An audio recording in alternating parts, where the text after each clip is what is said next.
Hello, welcome to another Musing On.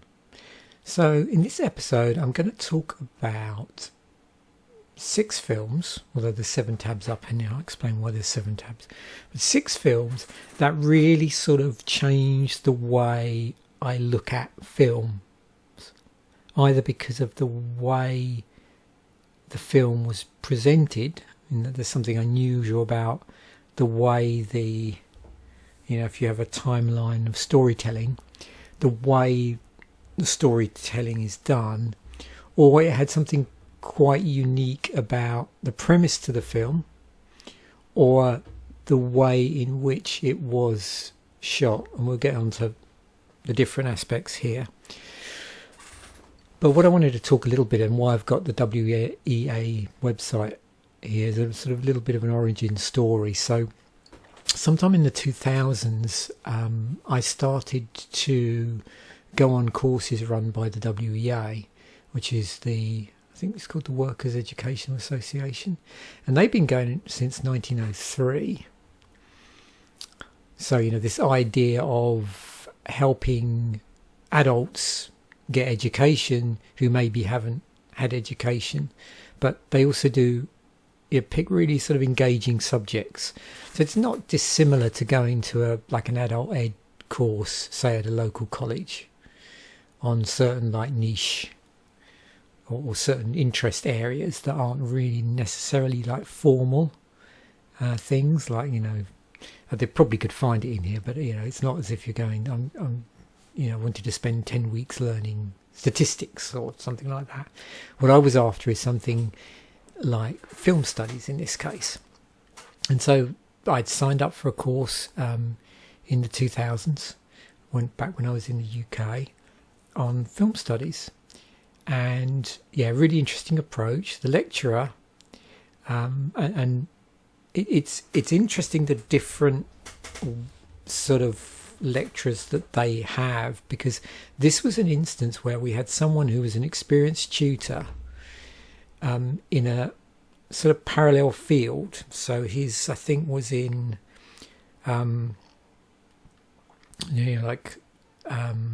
cultural studies, political science sort of area, really. But he had a real interest in cinema. And so it was nice because his day job was teaching at a university in, more of a social sciences, cultural, political arena. And then he gets to teach something he's really passionate about as well. Not that he probably was not passionate about that, but you get a couple of hours off a week to talk about films, which he really loved. And the way it was set up is we would so the first week was just a sort of setup week, but the format was pretty much the same. Is we'd come in,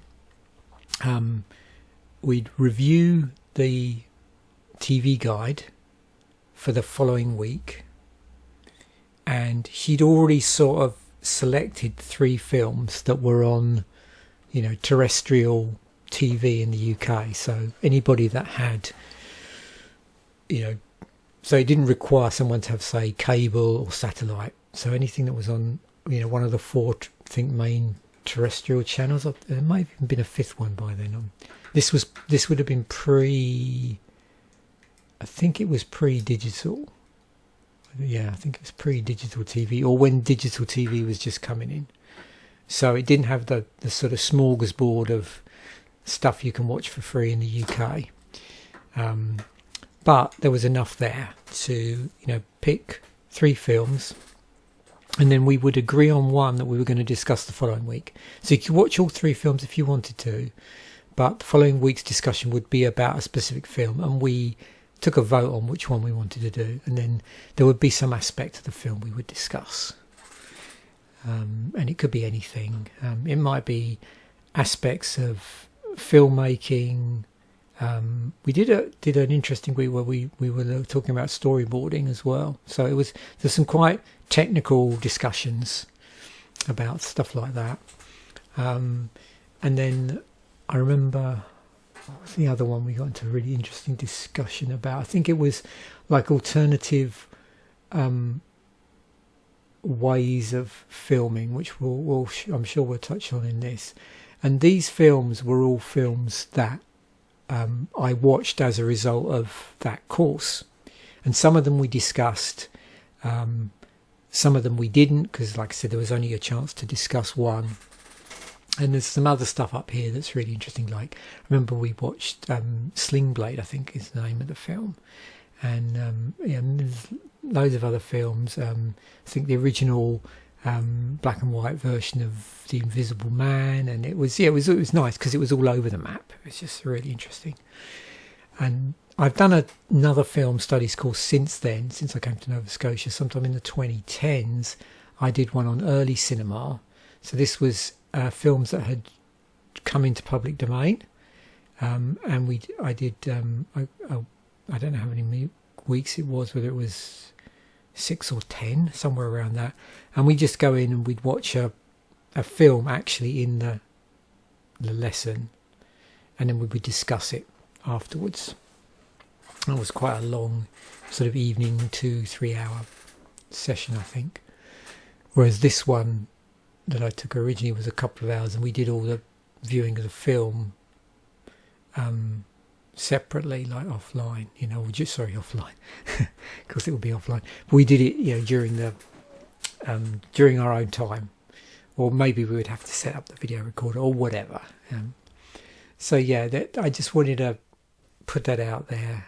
If you live in the UK, definitely check out the WEA. At that time I did it, what you used to do is pick up this little booklet from the local library, and it would have all the courses in it.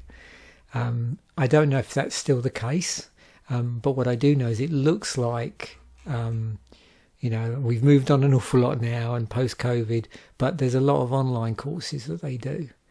At the time I did them, they were incredibly reasonable, and I did one on film studies, which took several weeks. I did a weekend one on self-hypnosis, which is really interesting, by a management consultant. And what was the other one? I went down to Chichester and I spent a day down, I think, at the planetarium down there, which is really cool. So it's really fascinating. Oh, and there was other odd things that would come up in there. Like, I remember one time they had, I think it was called Breakfast with Venus, where we went along to the Hurstman Zoo site, which is where the original sort of naval telescopes were, and it's been, over the years, it's been sort of renovated. And I went over there, had really nice breakfast, and we had all these nice telescopes all set up. The people had sort of set up, and we were able to watch the transit of Venus across the sun. So that's just a few examples of the ones that I did. But now, of course, there's a lot of stuff here online as well. So I'll include a link to the website in case you're interested in checking it out. Like I said, obviously it's been a while since I did this, so I don't know quite what it's like now. But it's certainly, if you do your homework on it and see what the reviews are like, I'm sure you can make an informed decision. So this wasn't quite the sort of, but you get the idea. Here's one: film and media, 5 classic British crime thrillers revisited. So again, I'm not sure what the format of this is, but this looks pretty interesting. You've got Mona Lisa, Long Good Friday, Get Carter, Brighton Rock, and Shallow Grave. And this one's done online, 2 hours, 5 sessions, £37. And then, as you go through, you'll see other ones. There might be a 10-week course, say. There's one with 4 sound. There's one 11. No, that's history, isn't it? Music appreciation, 10 sessions online. You might notice that some of these are like when I did it originally, which are actually in person at a location. So well worth checking out. So anyway, on to the actual films that really this video is going to be about. Now, I've put these on a timeline chronologically, except for one, which you can probably see is the remake of Insomnia. But this isn't necessarily the order I watched them in. These were dotted all over the map in a 10-week window, I suppose. And I like these so much, and the delivery of the post is so fast in the UK. I actually ended up buying all of the ones. I've deliberately picked ones that I actually own copies of, and I was originally going to do this on camera, but I thought it would be better to bring up the Wikipedia articles. I'm not going to spoil the plot too much by going down too far. You might see a bit of it because I don't want to spoil it if you want to watch the films. But you can see here the overview. So the first one I'm going to start off with is Insomnia, 1997. Very dark film. Okay, that's the first thing I will say. I found when I watched this, I think this was discussed in the class, that I couldn't identify with any of the characters in this. There's no satisfactory resolution to this film. It's quite dark. There's no sort of upbeat Hollywood ending or upbeat Hollywood resolution. So it was really interesting to see, this thriller with that sort of level of darkness. So the setup is that there's a murder in a town located above the Arctic Circle. It's in Tromsø, Norwegian Arctic, and police detectives get sent up there, but it goes wrong while they're up there, and as the story progresses, you've got this sort of parallel thing going on between an investigation into the original murder in parallel with an investigation into the shooting by someone independent as well, and how over time how that plays out. I'm trying not to spoil the plot line here because I don't want to go into too much detail, but this is the whole thing of this is a backdrop against this problem that the main character, I suppose, the police detective, about his inability to sleep, because it's during the period in that area of the Arctic Circle where you're in the land of the midnight sun, so it's that period during the year where there's 24-hour daylight, and he's basically he's losing his sort of, I don't know, cognitive ability is the wrong word, but his this sort of ability to rationalize is suffering because of lack of sleep. Anybody that's had lack of sleep, knowing what that feels like, really bad brain fog, you start to make silly decisions. So that's the word I'm looking for. His sort of decision making process is interfered with, but it's against this backdrop of something else that's happened prior to the film as well, which is all mixed into the mix. But thoroughly recommend it. But it is incredibly dark, and quite bleak. And I felt watching it, there's no real what I felt was a satisfactory resolution, but that's the whole point of the film. Now, what's interesting is there was a remake which I actually saw in 2002 at the cinema, and this is directed by Christopher Nolan. So it's a remake of the Norwegian one. It's got Al Pacino in it. It's got Robin Williams playing a baddie. So this would be around the time that he did, was it 1 Hour Photo? So he was sort of going against, his usual comedic character. That was quite a shock, and really interesting to see him playing. I mean, in here, without giving too much away, he's the Al Pacino, as you probably might guess, is the detective, and Robin Williams is the murderer, basically. And it's one of these ones where, you know pretty early on who's who.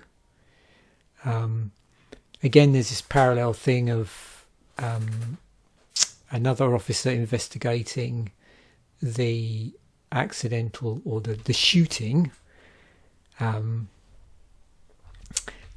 how that actually happened, and that's Hilary Swank in there as well. Yeah, and this one is placed in Alaska as opposed to in Norway, but same principle with the being in within the Arctic Circle. I think both films are definitely worth watching, in much the same way as I enjoyed both versions of, is it the film called Heat, I think, both the original and the remake. But this one I found isn't as dark. There's a sort of resolution, like a redemption at the end of sorts. I don't know if there's any redemption in this one. Okay, so that's Insomnia out the way, but I think it's better to watch this one first if you can, if you can deal with the lack of resolution. I was probably putting people off watching the film, but just putting that out there. Okay, Run Lola Run. This is cool. So yeah, messes around with, I suppose, causality. So when you watch it, effectively it runs the plot through 3 times, I think it is, and in each case, bar the first one, because you see the events run through of this story of a woman named Lola who needs to obtain 100,000 Deutschmarks in 20 minutes to save the life of her boyfriend. They've got involved in some sort of shady shenanigans, or he is, and they're trying to resolve it. So what happens in the film is they run through the outcome, end to end once, and then effectively the timeline's rewound, but something slightly different happens the second time through. So it's not quite the same, but if you've ever seen Sliding Doors, that's a similar principle. That just has, I think, 2 timelines. So this runs through 3 times, and each one's there's something. So the second and the third, I don't think it runs through a 4th time. It's been a little while since I've seen it. It gets a bit disorientated once you've got on the 3rd one, but it makes more sense when you see it. And what I liked, the concept's really cool of this having these sort of 3 timelines, and you sort of seeing them evolve one after the other, and then obviously each one has a slightly different resolution to it. I won't tell you which way it goes, but yeah, it's much more upbeat than Ultimate Resolution, much more upbeat than Insomnia. Yeah, Felicia's Journey. So this is what do they class this as? I mean, it's a psychological thriller stroke horror, I suppose. Psychological horror. So I don't know how much I want to say about it. I mean, you can see here a little bit of the plot. The setup's really interesting. How Felicia ends up in England and the circumstances around that, and specifically Birmingham. And so comes into this character played by Bob Hoskins, who isn't all he seems to be. And I think I'll leave it at that. But if you like psychological thrillers with a sort of, this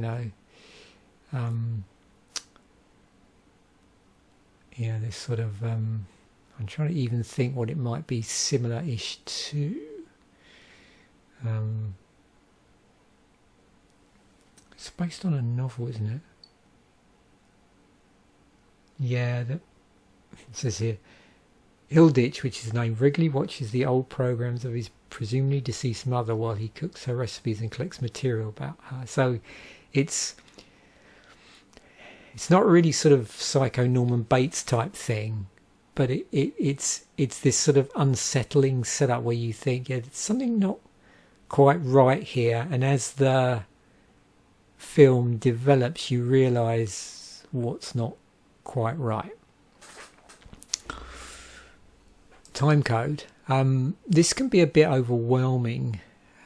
So what they did is the film's constructed, as it says here, from 4 continuous 98-minute takes that were filmed simultaneously by 4 cameras, screens divided into quarters, and the 4 shots are shown simultaneously. This 4 screen business does crop up in other films, but not all the way through. So I think they use like a montage type thing in 24 sometimes, and there is another film which I'm trying to remember now what the name of it is, and that uses a 4-panel screen in places with different sort of, I think, different filters. But in this one, I'm pretty sure, it's on all the time. It's improvised, and the story just plays out. I don't even know if it's got a genre beyond it being experimental because of the 4 cameras. But how they manage to represent events that are happening in the background while the 4 events are going on, and how stuff crosses over, is really interesting. So it's, again, it's not the same as Run Lola Run, but it's interesting to see 4 things happening simultaneously in I think early on in 4 different places, and then, like I said, from what I remember, there's quite a bit of overlap as the story plays out in real time. The idea is that this is actually happening in real time. So again, you can see elements of the premise to 24 as well. Okay, this is really interesting. Memento. I'm assuming out of all of these, this is probably the one that most people are familiar with. There's another Christopher Nolan film who remade Insomnia. Guy Pearce in it, Carrie-Anne Moss, Joe Pantoliano. Yeah.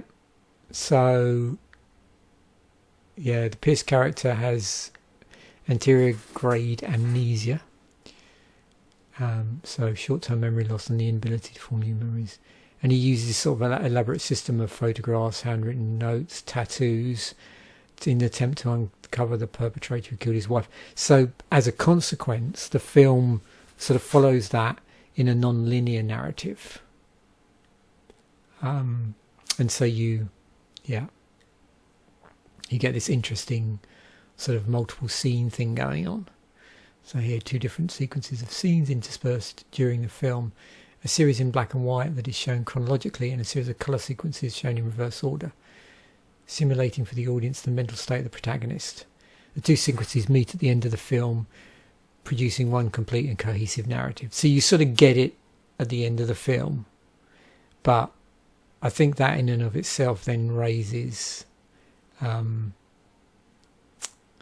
its own set of questions in there. And then this one, which is a really fascinating premise. So this idea that luck or fortune can be traded or transferred. Rooted in magical realism, the film depicts an underground trade in luck where fortune flows from those who have less to those who have more. The premise purports that luck can be amassed and transferred as any other commodity.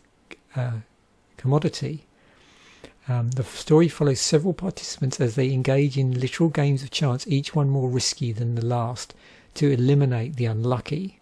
And I think also there's this idea that luck can be stolen by some mechanism. And there's gambling involved, obviously, and various other things. And there's a shot fairly early on in the film, I think, where these people with blindfolds on are just running through these woods to see which one will run all the way through without hitting a tree in order to eliminate the unlucky. And then there's various scenarios beyond that play out, again, without giving too much of the plot away. So definitely check these out if you're in for something that, like I say, plays around with either interesting concepts which maybe aren't always seen in films, or interesting film making, or just an interesting pace to the film and the way that the story sort of develops. So yeah, Intacto, Memento, Timecode, Felicia's Journey, Run Lola Run, and then Insomnia. Either the old or the new, or both.